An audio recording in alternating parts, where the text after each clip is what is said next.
Aaron Rodgers is back. What does it mean for Davante Adams? I don't think the Davante Adams ADP is going to catch up still. Look at the release. There's your separation. Great route. Stutter and go. Gets by clean. That is unbelievable. Maybe the greatest catch I've ever seen. These Packers players were going to be a big value if and when Rodgers came back, because like in early best ball drafts, like I mentioned, I was doing drafts over the weekend. Like I'm in the Warrior Bowl. It's a charity draft right now. And I got Rodgers. I mean, I got Aaron Jones in the third round, like, because people were panicking about these stories, like, oh, the sports books pulled the lines off the Packers and blah, blah, blah. And, oh boy, he's going to retire. Yeah. Aaron Jones was like a guy you could get in the third round, like Davante Adams slipping routinely to the second. Those days are done. Right. We can even talk about the trickle down effect for guys like AJ Dillon or Robert Tonyan. Robert Tonyan is going way late at this point.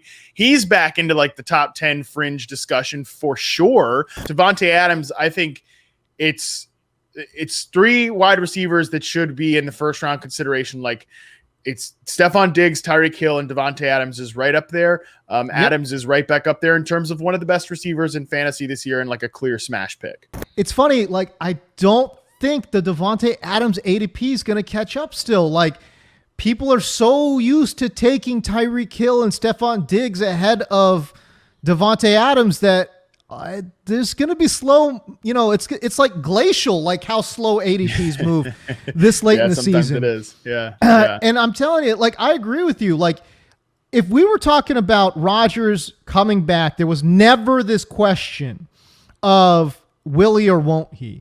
Davante Adams, I think, would have been a consensus like top 7 pick.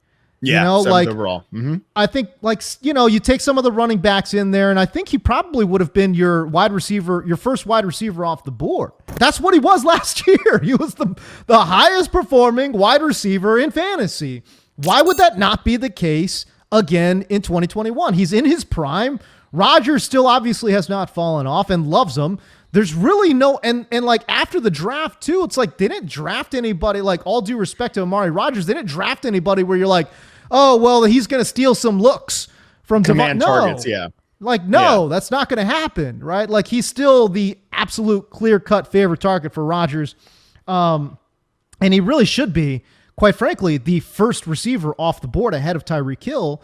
If you're sitting there with the number 7 or 8 pick, you will have your selection of wide receivers, I believe, unless you're in a draft with me where I'm going to be bypassing all these running backs and taking, Davante Adams like 2 or 3, which is fine.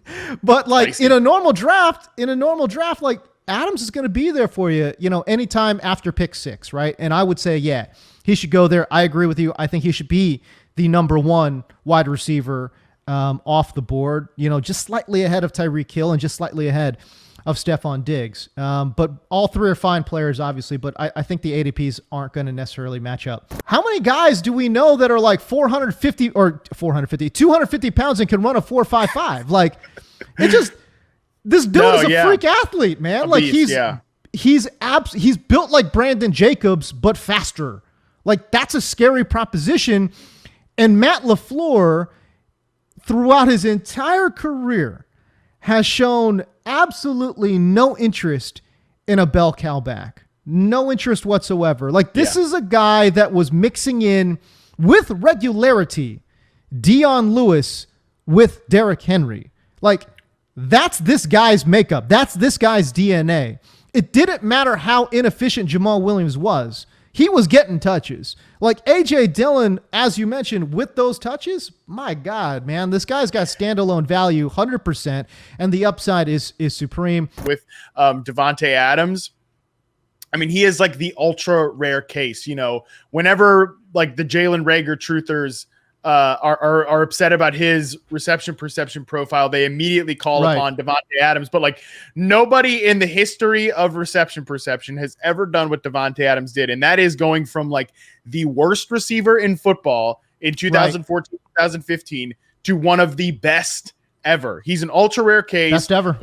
Bottom 10th percentile or bottom 10th all-time success rate versus man coverage in 2014 to being the best. One of the best statistical receivers in 2020, 96th percentile versus man coverage in 2020. He owns 2 top 7 scores all time from 2018, 2019, 2020. He has developed into one of the best receivers in the NFL. I think it is right up there right now between him and Stephon Diggs. The man coverage last year, you've got Diggs at 1, you've got Adams at 2. So I think that it's just, I always like to share that stat whenever talking about Davante Adams, because I think it shows just the work that he put in to becoming. I was actually talking about this with a few folks over the weekend. Our mutual friend Dillon Milner was asking me, how do you go from is there anybody that has a career trajectory like Davante Adams that was legitimately a beast at Fresno State? Animal in the NFL to all the way back to legit one of the best at his positions. At Fresno State, you can be the man by just being the best athlete on the field, right? Because you're at Fresno State and you're playing in the Mountain West. Give me a break. Then in the NFL, if you don't have that technical part of the position down, you can't just out athlete people. But then when you get the technique down and you're still a great athlete and you're with a quarterback, you could say whatever you want about Rodgers, and there's definitely been guys that he has frozen out before. But the fact that we're talking about Randall freaking Cobb potentially getting traded back there while carrying the stone worst contract in the NFL, when Rodgers likes you, he likes you clearly for too long. But Adams, he stuck it out with Adams, and now to the point that you see it on the reception perception chart. Absolute stud, verifiably one of the best receivers in football, if not the very best receiver in football. Yeah, I mean, you mentioned in 2014, you had graded him out as having the 6th worst recorded man score ever. 6th worst ever. And in last year, obviously 7th best ever. And man, what a turnaround. And it really speaks to his player development, his work ethic, and kind of sort of also just I think his mental fortitude, right? Because my God, it was an absolute disaster zone. His rookie season, he couldn't catch a cold, man. I like to say that reception perception has always been ahead of the curve on Adams because dude, the hype on him in 2015 when Jordy Nelson went down, talk about ADPs moving. That was an ADP that moved up to the second, third round when Jordy Nelson tore that ACL. But I kept pointing to that success rate versus man number and being he's not ready to be this guy. There's no way he's ready to be this number 1 receiver.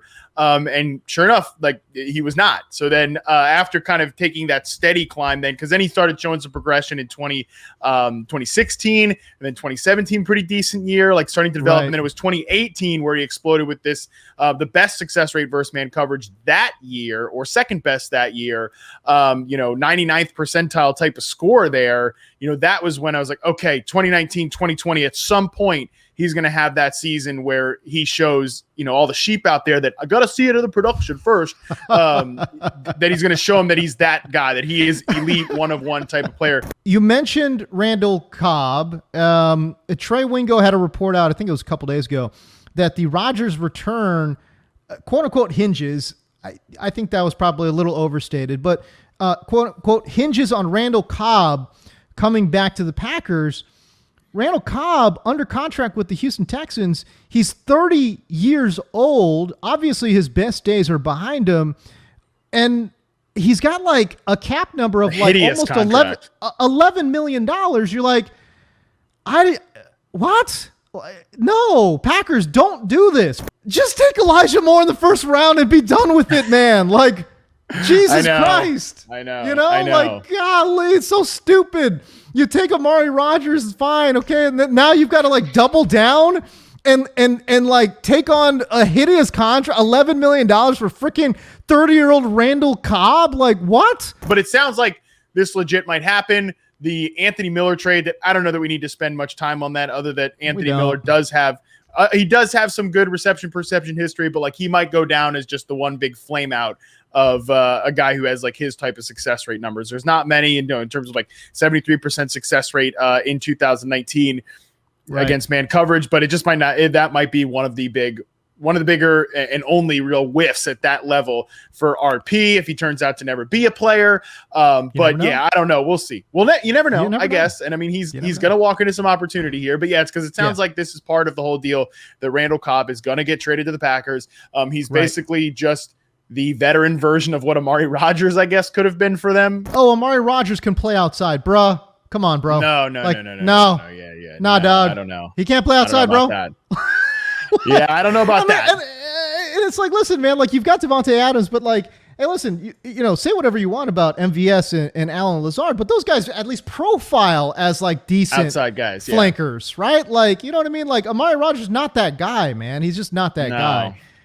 So yeah, wow. Talk about like killing two birds with one stone. It's like you kill your one draft pick, Amari Rodgers, and then on top of that, you've got to pay for Randall Cobb. Like, it's madness, absolute madness.